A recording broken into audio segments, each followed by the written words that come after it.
Hello to all traders and welcome back to the market review brought to you by Orbex. So big CPI data coming out today as well as the FOMC economic projections. Not too much news in yesterday's trading, so it's a little bit of a consolidated trading day yesterday. Gold did pick up slightly as we're seeing on the charts at the moment on the 4-hour chart, just seeing gold tick up to 23.15. So if you think that it did dip below 2300, it's made roughly about $20 to $25 gain. Not too much to shout about at the moment. So big CPI data coming out, still expected to be around 3.4% year on year, not expected to start coming down to the 2% target that the Fed is hoping for by the end of the year. So does this mean that the Fed probably won't have any rates cutting in the next few months? There was early talk about September, but now we're looking probably towards the end of the year and even into 2025, which is quite remarkable since the ECB and the Bank of England and Bank of Canada are both online to cut rates again.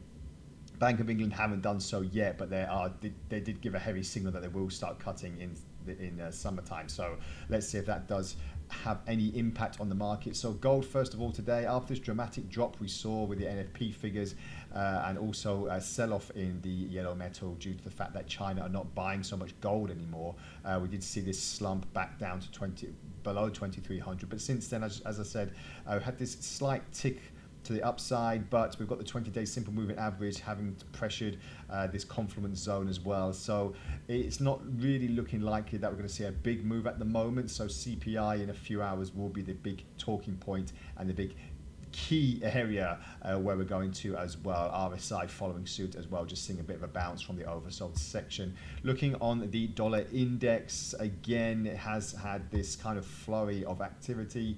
Again, from gold having such a big downturn, dollar has seen a big upturn and hitting above 105 for the first time in a while. If we go back all the way to the beginning of May, so that's roughly about a month high since what we're seeing at the moment.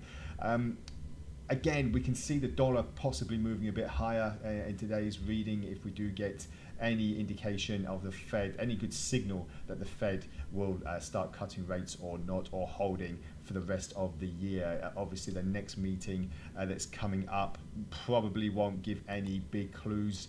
So we'll just see if that's going to have any impact. Euro dollar, we did look at this recently because of the big sell-off and the weekend gap due to the European elections not favouring the big parties in France and Belgium, especially with the Belgian Prime Minister resigning and the French Prime Minister calling a snap election. So it will be the summer of elections, since there is going to be one in the UK as well on the 4th of July.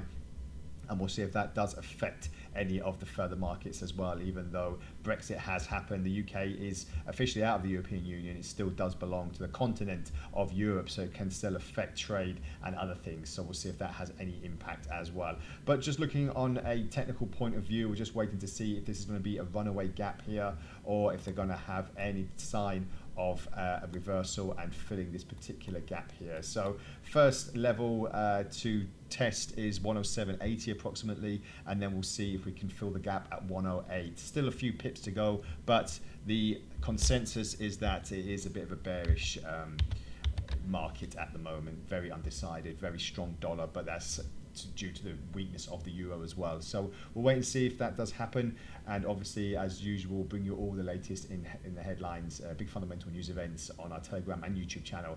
So stick with us, stay ahead, and trade responsibly. We'll speak again next time around. Bye for now.